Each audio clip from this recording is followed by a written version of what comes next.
Malaking pagsubok ang kailangan pagdaanan ni Andres. Isa na rito, nung magkaroon ng malaking sunog sa Tondo, kung saan kasamang nasunog ang kanilang bahay. Kinupkup si Andres at Toriang ni Dr. Pio Valenzuela na siya rin nagluwal ng sanggol na mag-asawa.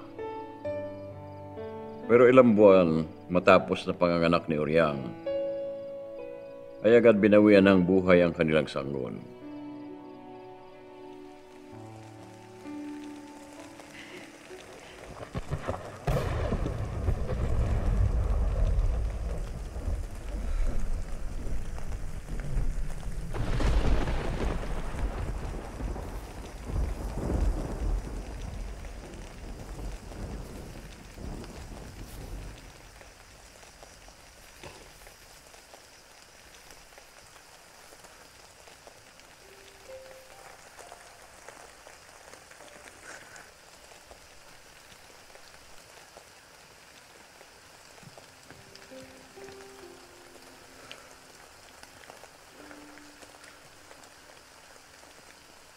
Wala akong karapatan para pagdudahan ng mga plano.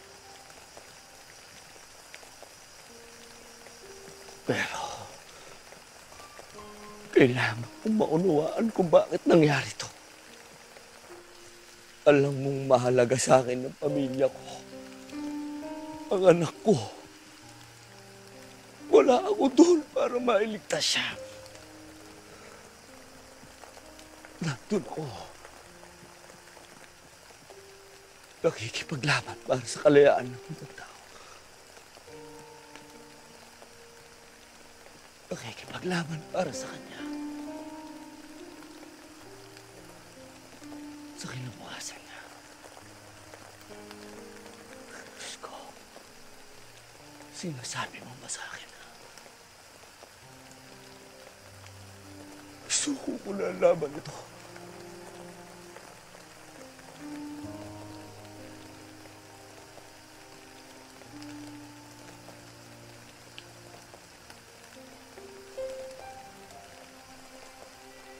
Sapat ba ang laban ito katumbas ng buhay ng anak ko?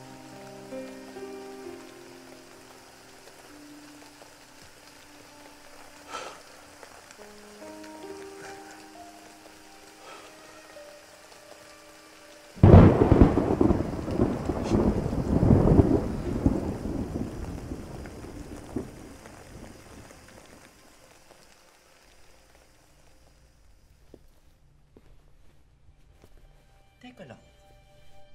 Nasaan nga pala si Bonifacio sa mga oras na yun? Di ba nga nagre-ready sila para sa revolusyon? Pamilya niya yun, di ba? Inuuna pa ba niya yung magiging bayani? Hindi naman niya inisip na tatawagin siyang bayani.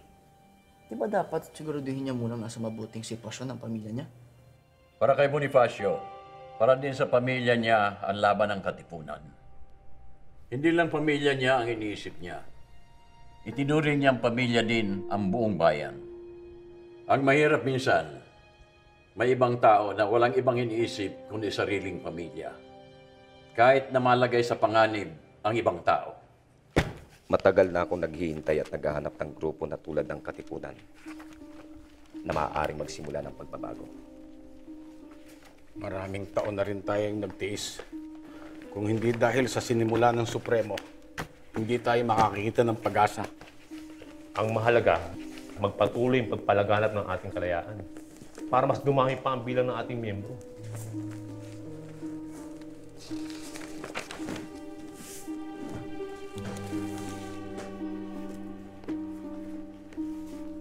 Patino? Saan ka pupunta?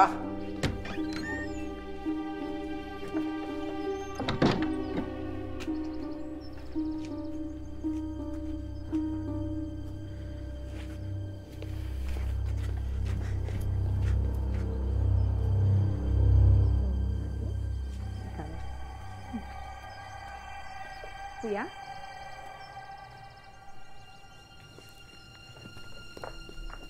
Kuya, napasugot ka. Gusto na kita bigyan ng babala, Gloria.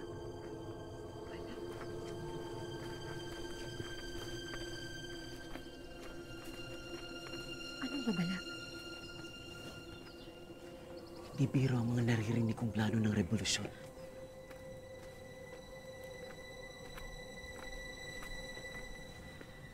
Kailangang maging maingat tayo. Dahil kapag nagkagulo, pati ikaw madadamay. Paano mo nalaman ang tungkol sa revolusyon na sinasabi mo? Karamihan sa mga kasamahan ko sa dyaryo din namin mga rebelde. Diyos mio. Bakit hindi ka magsabi sa Gobernador Silio?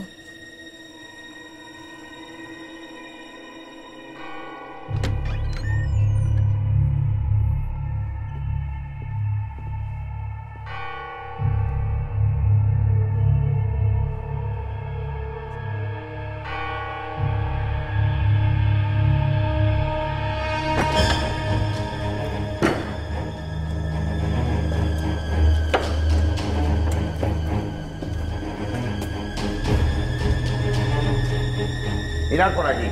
A ver si encontráis algo. A sus órdenes, padre. ¡Anda!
Venga, dime la verdad. Umamin ka na.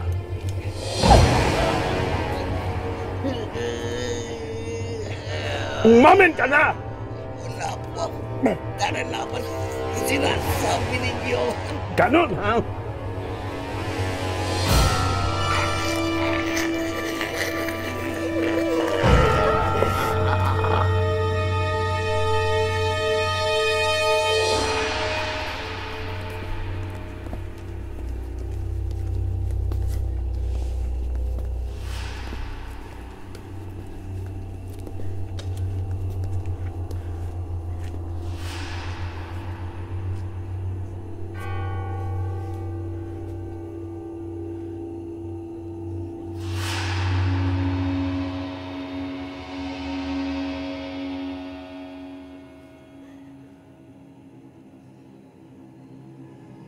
Sabihin niyo sa pinuno ng mga konseho, ipinapatawag sila lahat ng Supremo.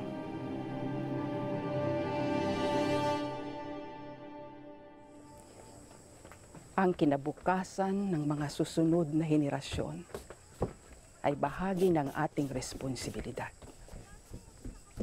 Tayong mga nauna, tayo na may lakas, tayo na may kakayahang lumaban, tayo ang makapagbibigay ng kalayaan na nararapat sa kanila. Malaki ang tiwala ko sa iyo, Andres. Bilang ina ng katipunan, pinauubaya ko sa iyo ang desisyon na gawin kung ano ang sa tingin mo ang nararapat.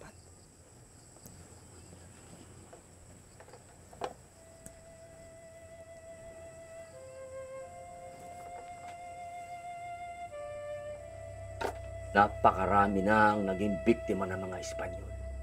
At mas marami pa ang mamamatay kapag hindi natin pinigilan ng kanilang pang-aapi. Sa labanang ito, isusuong natin ang ating mga buhay sa panganib. Ilang araw mula ngayon, sa gabi ng 29, sisimulan na natin ang revolusyon.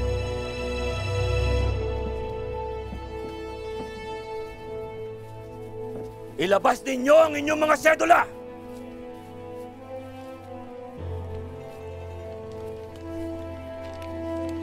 pagmasdan ninyo ang munting papel na umaalipin sa ating lahat.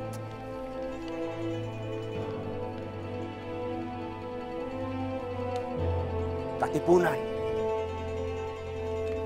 kailangan na nating wakasan ang ilang daang taong pananakop ng Espanya. Kulang man tayo sa sandata. Mas malakas man ang baril at kanyon ng mga Kastila. Lalaban tayo hanggang sa huling hininga. Hindi tayo magpapalupig! Tayo ang magtatagumpay. Dahil tayo ang mga anak ng bayan. Tayo ang nagmamay-ari sa lupang ito.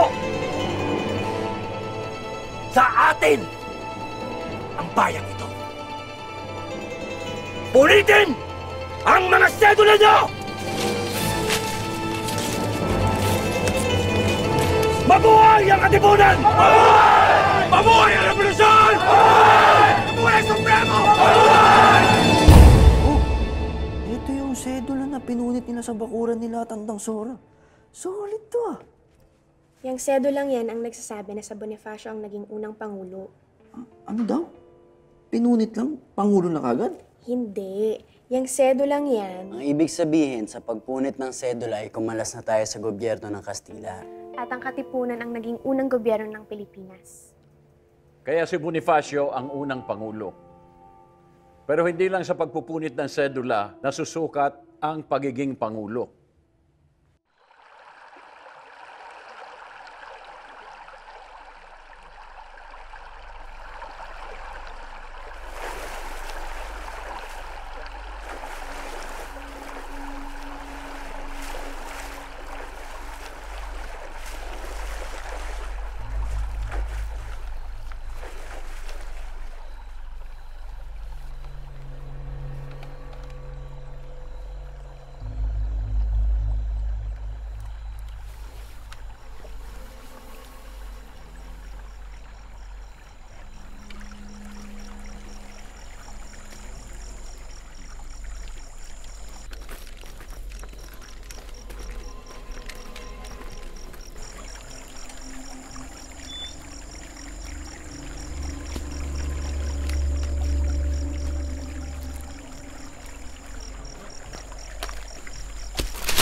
Daang taon nyo kaming inalipin! Para sa